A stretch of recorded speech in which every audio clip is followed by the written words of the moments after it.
If you've ever tried to balance multiple companies, juggle different income streams, and still keep your focus on building generational wealth, today's guest shows you exactly how it's done. Martha Mazor built Whiz Kidz Preschools from a single garage classroom into an 8-figure award-winning business with 6 locations. She's also a seasoned real estate investor with a portfolio designed to create cash flow now and set her kids up for life. Today, we're talking about the systems that keep her business running without her, the property strategy she's using to build generational wealth, and how she's scaling it all without burning out. This is the Women Growing Wealth Podcast, and I'm your host, Tamar Hermes. Let's dive in. I am very excited today. I have a dear friend, Martha Mazor, here to shine some light on balancing many businesses, income streams, how to build generational wealth. And this is going to be a great episode. Martha has a fascinating story, has done amazingly well. Martha, thank you for being here. Oh my gosh, thank you for having me, Tamar. It's always a pleasure to see you, and I'm excited to be on today. So let's start with your you have several businesses. The main business though that you built and are still running and growing rapidly is a children's nursery, right? It's Whiz Kids. And I'd love for you to talk about where you start. I mean, this is an 8-figure business annually and Inc. 5000, and you didn't start out there at all, and you didn't have business background or parents. So I'd love for you to start with, how did this get started, and how did you come up with this idea and have the gumption to buy a preschool, or did you build the preschool? Great question. I started in, I want to say it was early 2007. So I had just had my son that December, literally of 2006. And I was a school teacher in my local school district here in Arizona. And I remember thinking when I had him that I couldn't go back to my teaching job. And that was the original plan. But, something shifts when you have a child and you think you know things, but you really don't. And so that truly was my why. And so I started out of my home. That's what I had at the moment. I redid my garage and I kind of converted it. I put an AC, I closed it off, I adapted it to a classroom, just like I had in my school district. I was a first grade teacher, and I started. I started for free. Basically, I asked a few of my friends to drop off their kids in the morning. Started kind of with this like morning program of, I wanted to see if I could strap my baby, and have him just kind of wrapped around me, if I could nurse him, and if I could run at least a morning program. And so I figured out that I could, because that's what we do, right? We are so good at multitasking, and it was so natural to me. I still do. I love teaching, and now it looks a little different, but that's where that love of helping and serving others and just teaching. And so I did well. I would advertise on Craigslist, and then I started getting paying clients, and it just kind of snowballed. People started telling their friends, and I was very professional even early on. I would wake myself up, get myself ready, and I was in my teacher element. Was receiving my children in the morning. I had activities ready for them. I would prepare their breakfast. And so it was a very systemized in my little system, because it was just me. And so I knew I had to deliver what I was promising, and I wanted to make sure that these kids were going to go to elementary school ready to go. And so that really just kind of was my goal at that moment, was replacing my income as a teacher and making sure these kids were ready for school when they got there. And I had parent conferences. I did the whole thing. Okay. Imagine this: advertise on Craigslist. And then I started making, at the time, it felt really good money. And then I converted my entire house, moved out of that house, and I rented a house to go live in. And that's the house that I owned at the time. And so that just kind of how it started. I discovered that I had a talent and that if I did it well, I could make money and I could continue to grow and make more money. And then I bought my first investment property. I knew that I was going to go through a divorce. And I thought, well, this house that we own together is not going to be what you know, it's not going to be what it is now. And so at the time we could buy houses in Arizona for 80 to $90,000. It was a definitely a fixer upper. It was a an abandoned property, but it was on the main road. And so it was a large square footage, large lot, and that was like the beginning of my real estate investing.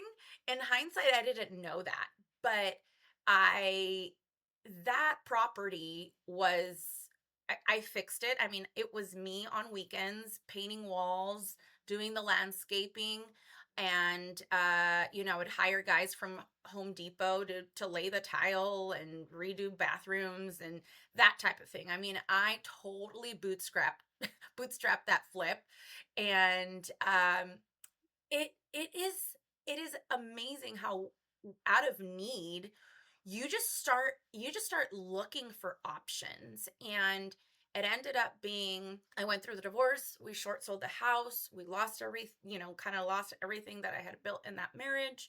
And but I had this place, and so I moved all my students, my childcare students there, and did that for another year. And then my neighbors started complaining, and so they shut me down. And I said, okay, that's it. I need to move.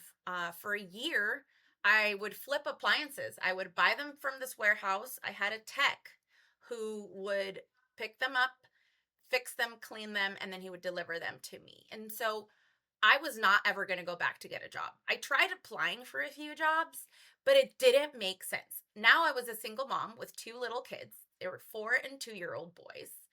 And it just didn't make sense for me to get a job after I had made pretty good money. And then a year into that, kind of just feeling like everything was not working and really feeling down and out, that time when you feel like you're already down and you're getting kicked. I get offered this opportunity to take over a failing childcare center. I had met the owner a few years prior when I attempted to, before I bought the house. I thought, well, maybe if I buy a center, maybe it's time. And it didn't work out. I didn't have enough money at the time. And so he remembered me. He never sold it. He remembered me and said, just take it. And I'm like, listen, I'm not in a position that I was, a few years ago. This is my current situation. After several months of negotiating, and we made it happen. I mean, essentially, he was a commercial investor who had acquired that school with the building he bought. Thought he could run the school. He didn't. He was an older gentleman. He couldn't drive anymore. So he was looking for investments. He wasn't looking for a business. So he just wanted his rent money. And so that's how it began. It began with going all in. I had nothing to lose, and we pinched pennies. My now husband and I were dating at the time, and we kind of just went, we did it together. And he had just arrived here maybe 2 years prior from Israel, so he was also trying to build, and he's also an entrepreneur. He was like, I'm not going to get any job. He had started his small business, and we were just really trying to build. And that was truly the biggest step in building what now I like to think of my little empire. Was that first investment, then jumping into this. And then when I opened my second location, I now have six. I've opened 8 locations. They're all like 5 to 10,000 square foot buildings, so they're pretty big facilities. We house about 100 to 200 children in each one, depending on the size. But it's truly been this journey of just trial and error, risking things, holding on to prayers, just hoping that what we did would work. and equipping myself with tools because I was way in over my head. But as women do, we figure it out. I'm definitely the risk taker in my marriage. I am the one that jumps and then is like, okay, I hope this parachute opens. But it's been the joy of my life seeing the people that I get to serve, seeing the children, and seeing that I've been able to build something basically out of nothing, and just somehow by the grace of God, like people have shown up, and here we are. This is our fifth year getting on the Inc. 5000, so we have 100%. been growing year over year over year. Amazing. When you have the vision and you see how you can put value in the world and you follow that trail, what I see is how the money always follows and the ability to grow and expand just falls into place and those opportunities tend to come. I love the way that the gentleman came to you and said that he had the building because he knew that you had a childcare business that was already thriving. And it's something that reminds me of an episode I just did with my friend Deanna Rogers, who buys businesses prolifically and kept saying, "Tell people what you do. Tell people what you do because they will come to you." So it's about being in that frequency in the world of adding the value. I love it. Now, Yes. with money, it sounds like you didn't necessarily even have time to think about your relationship with money, but you also seem that you have a good balance with it. And was that something that just as it expanded and as more and more money came in and as you're hiring employees and as you're building new child centers, how are you managing moving the money around and that balance? It's a great question. I hired a fractional CFO like 2 years ago. I paid him, six figures.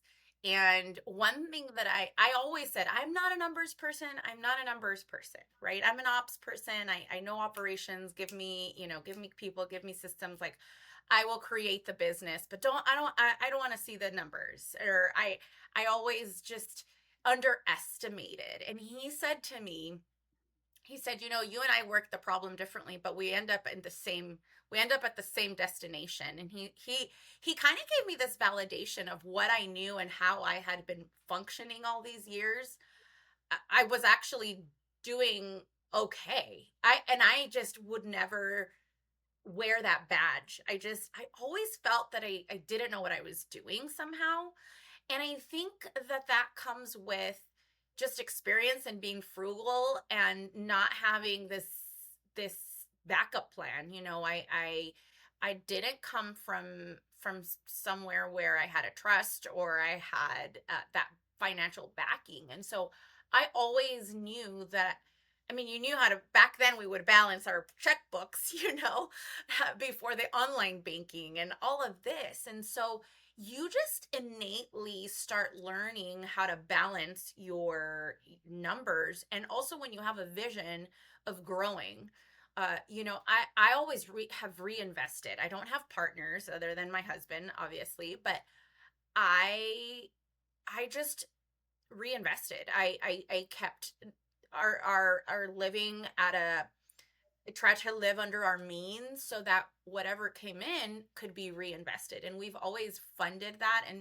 And maybe nowadays is a little taboo because people like to use other people's money, and I think there's value in that.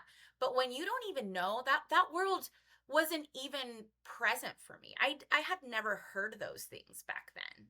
And so all I knew was what came in I needed to balance, and if I wanted to keep growing I needed to make sure I had that bucket. I wasn't even bankable. The banks wouldn't give us loans at that moment. When your business is so young and you don't have history, they won't give you.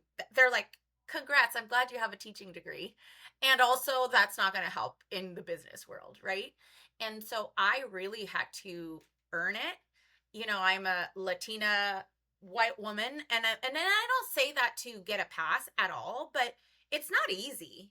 It's not easy. Banks want to bank with us after you've built a eight-figure business, but I'm like, well, now really, now when I I don't I need mean, I you need it. You're anymore, always saying that, really. but I don't need Right, you anymore. Where were you when I right. I had mean, you nothing? could So definitely still leverage. One of the great for sure. one of the great principles of growing wealth is looking at what's working and doubling down on it. I did the same thing when I bought properties. I had a certain theme that worked, and so I would just buy several properties that worked in that way because I knew that the variables were more that I could control. I have been through the trenches with the learning curve on it, and I love that you double down. Also, it's interesting when you talk about other people's money because you're right, leveraging has become very popular, and most people that build wealth leverage.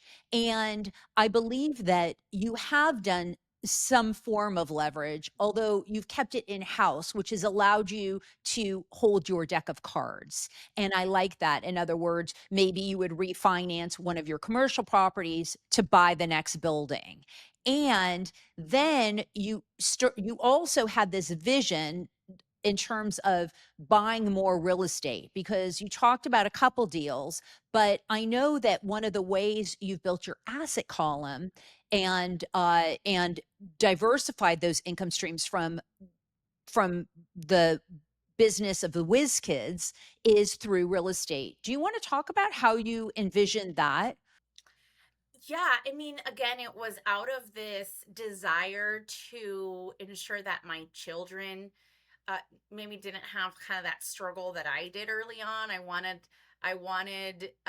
to. That was my first kind of big why, was making sure that they each had my first goal was I want them to each have a property so that when they get to college we could either sell it, rent it, they could live in it and rent, house hack it, whatever. And so that was like my first why. And then it was I would love to have a vacation home, a beach home, because we live in the desert. And so then I thought, okay, well, if I'm going to invest in that, well, I want to monetize. And so again, I kind of fell into this investor title out of my own wants, not because I wanted this title. I also learned that I needed to to save on taxes. And again, no one had taught me that at that point. I remember my first year that we didn't have a loss and that we had a tax bill. I was in shock. Of course, it was the following year, and I was like, "Well, I wish you would have told me this last year so that I would have done something." And now I don't have all this money that they say I We work on made. that a lot in our Right? investor group. And so now I'm having to make payments over this. I remember thinking, this is so dumb. Why would I do this to myself? So I learned really quick that in order for me to leverage my business, I actually had to invest in real estate to save. Like, why on earth would I pay taxes when I could build my portfolio? And so then that was like the second layer, the second aha of, oh, hold on tight. Here we go. Like now every year I'm like, okay, we're always shopping and looking for opportunities. And so that's where I would say that I'm kind of the multifaceted investor now. I have some commercial and some long term, some short terms.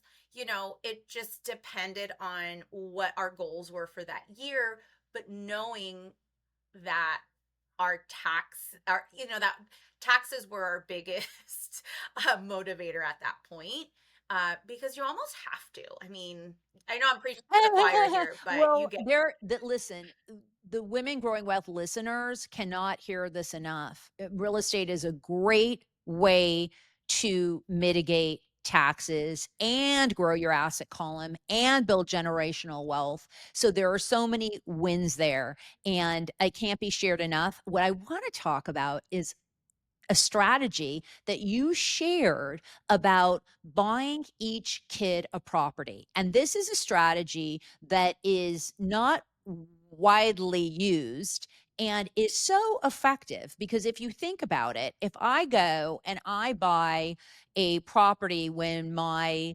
kid is just 1 years old and I put an 18-year mortgage on it, then in 18 years that property is paid off and all of that equity and all of that rent can go towards college, can go towards any expenses that the kids have, or any endeavor. Maybe they want to start a business. And what's great about it also is that while I'm doing that, if I keep the home in my name, which you always want to do, and I can talk about that. And I'm sure you probably have all your houses in your name, not the kids. You're getting all the tax benefits. So the reason you'd want to keep it in your name is because one, you'd get the tax benefits, and two is that you will get what is one of the greatest wealth opportunities when you pass away onto the next cycle of your life is that if you bought a property for $500,000 and in 20 years that property is worth 2 million, if the property is willed in your name, in a living trust in your name to your kids, but stays in your kids get what is called a step up in basis, which means they're paying tax on what the property sold for or is worth at that time. And so they just saved $1.5 million dollars that they don't have to pay tax on. There's a Yes. tax tip for you. Talk about tax Boom, welcome to savings. Women Growing Well. Yes. Well, and I was going to say that about the trust, making sure that, especially when you have businesses, you want to always make sure that you have that protection for sure. Now, because you are so effective at managing so many things, we haven't even gotten to your new endeavor and your new company, which we will get to.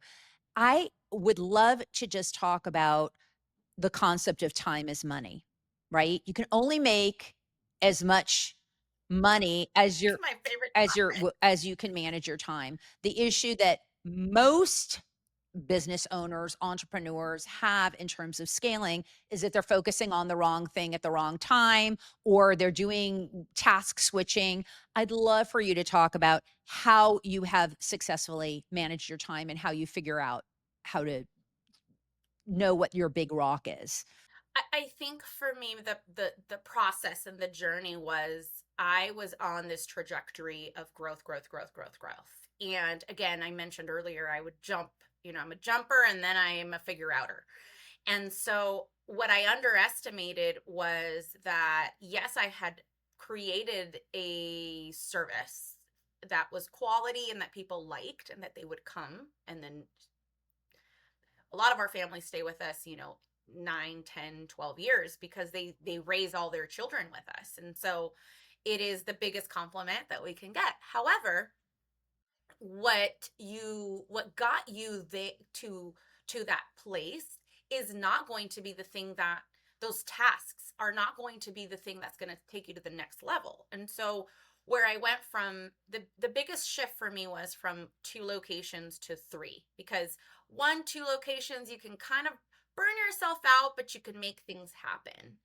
And I had to learn that now I was forced to delegate. I was forced to create systems. I had created handbooks and systems for my team, but not for what I had to do because I was still processing payroll. I was still involved in medium to large decisions. I was still involved in a lot of meetings, staff meetings, parent meetings. Like I was involved in almost every aspect of the business until I realized I physically couldn't do it. It was impossible. There was no amount of time in the week. Forget about the day. I was working 7 days a week and I had to block my time. And so I created themes for each day. So like my money Monday, I just being cheesy and, a teacher, I was like, okay, M is for Monday, money and Monday. So I would just stagger my days. And if I had bills or anything to do with money, I basically filed it away for a Monday activity. And all I would do on that day was, okay, I'm going to set aside 3 to 4 hours and I'm going to focus, turn off my phone, not answer my emails. And then I would get so much done in that time block. And then it was like, okay, I have to take a few calls, I have to answer emails. So it was almost half of my day was doing the needle moving activities.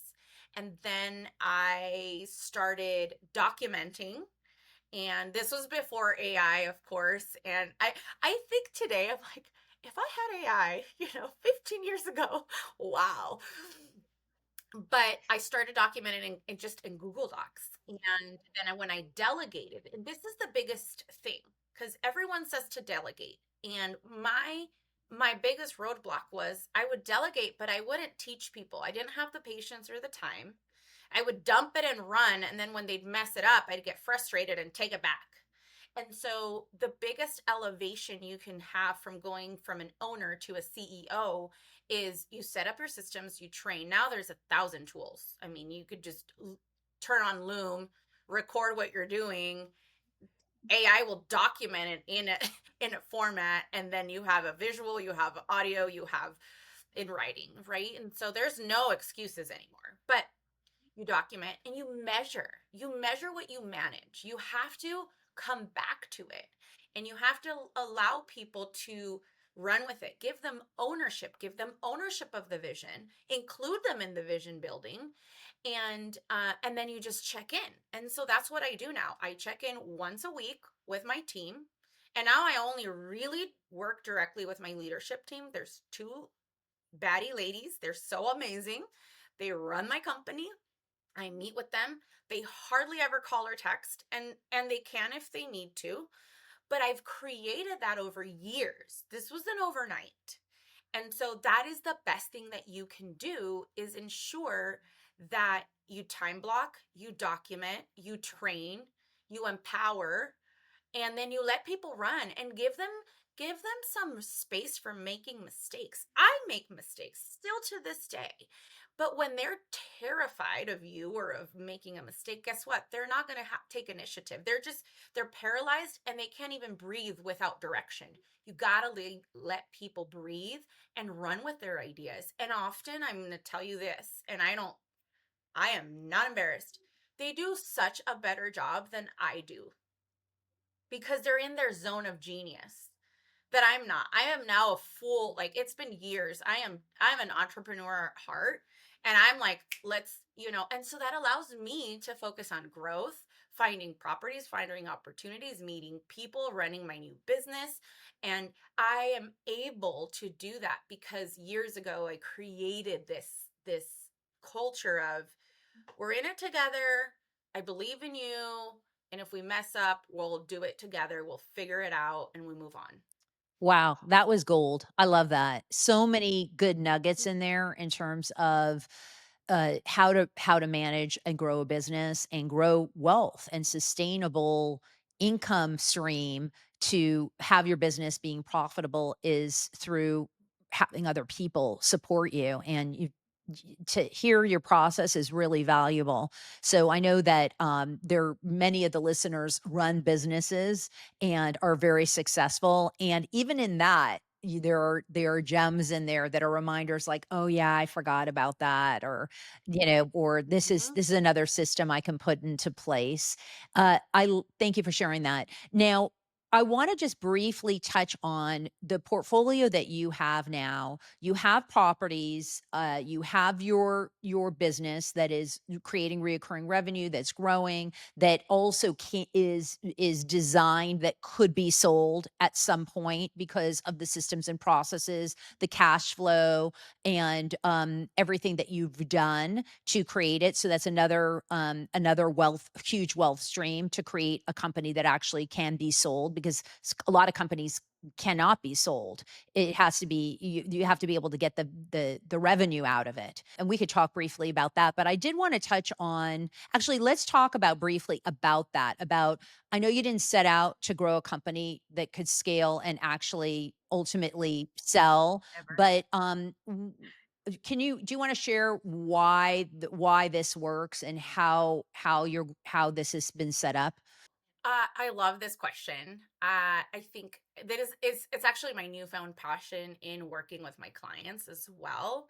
Is I think a lot of people that are passion driven and have a service and have built a business out of need, desire, vision.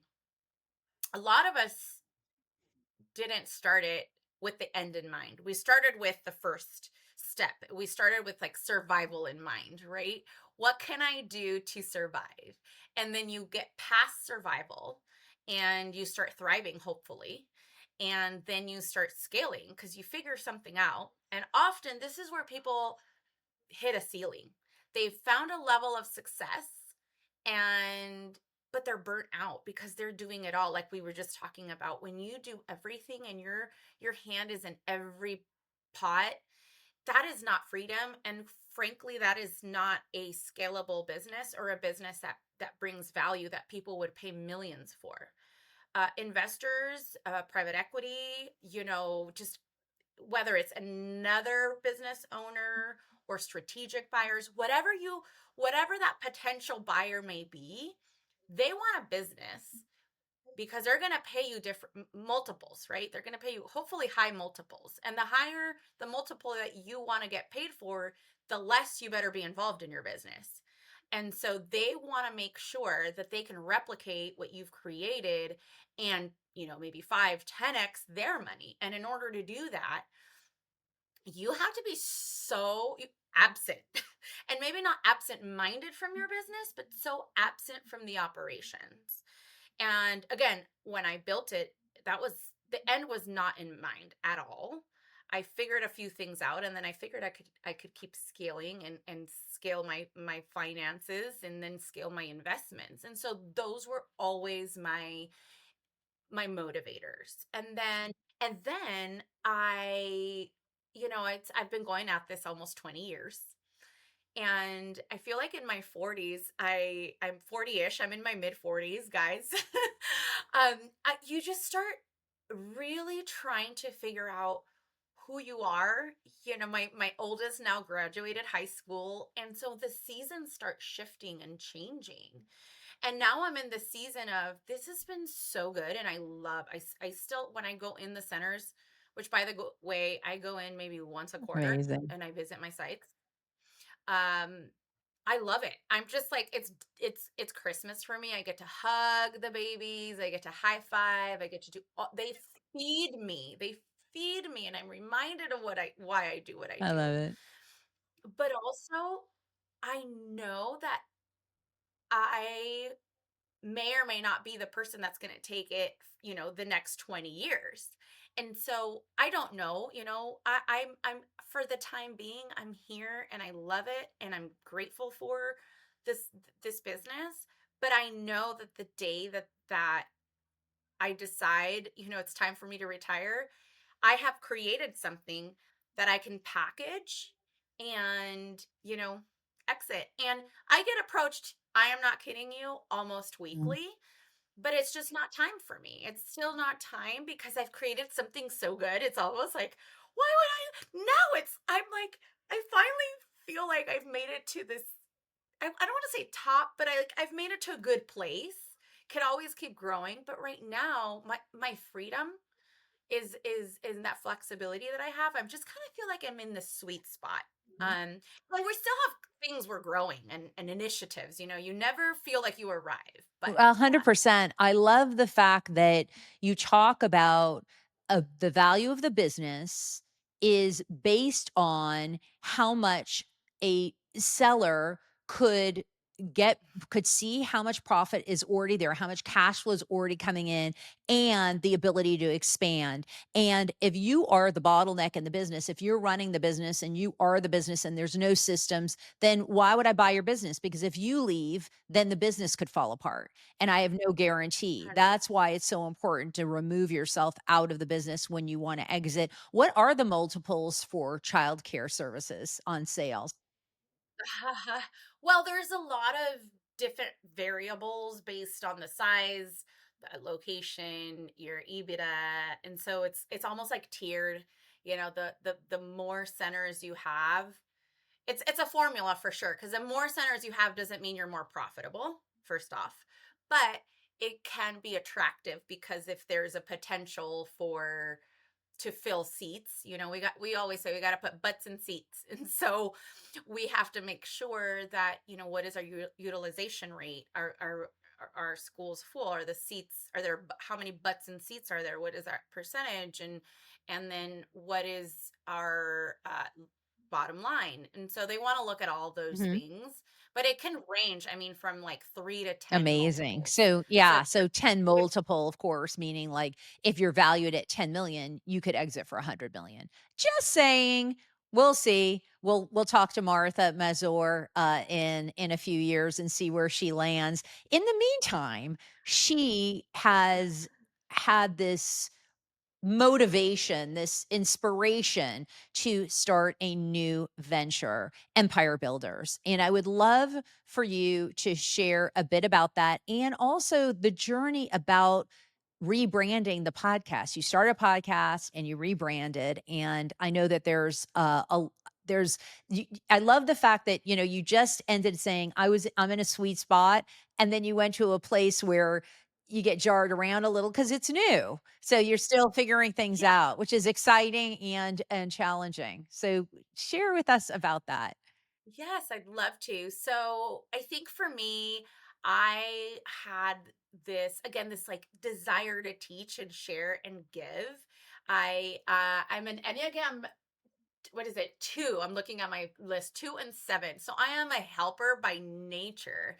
And I had gotten so much out of the day-to-day of my business. And us entrepreneurs, we're always creating our own craziness. Like we create this for ourselves, right? And so, but I wanted something this time around to be more of what fueled my fire.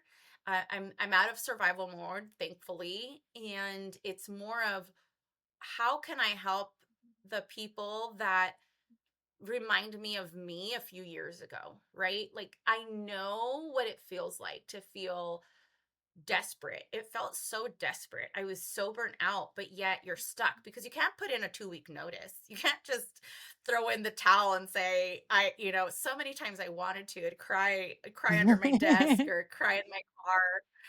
I'm like, am I going to have money to cover payroll? I'm like, I don't have money to cover my own stuff. Like it just never felt like it ended. And then I came up for air, and I think it's life-giving when you can help somebody that is, and I don't mean it behind you in a bad way, but just that they're a couple steps behind. When you say, "Hey, come over here. Let me hold your hand. Let me show you that it's really nice up here. You can breathe. There's you can see the sunset. You don't have to be in the pit. You don't have to stay there. You can climb, and you don't have to do it alone. And let me help you accelerate the climb so that when you get here, now you've gained all these tools. And guess what? Now you can multiply. Now you can keep going with that or something else. But I think what changed my life were mentors. I mean, I have had a mentor for the last 10 years. I invested in mentorship when I had no money. I literally was not even getting paid yet, but I was so desperate for the help because I was in the pit and I knew that I couldn't give up. I had just signed my life away, right? And so it was like the thing that I had to do to survive and then thrive. And early on, I did a lot of childcare specific conferences and mentorship and coaches. And then I elevated to more of business and just learning how to run the business. And then it was investor mentorship and masterminds. And so every season has looked a little different. And now what I get to do is kind of package it all and help people. Like we actually start with going inside a little of like who we are, where do we want to be, what's not working, what doesn't feel right and is not aligned.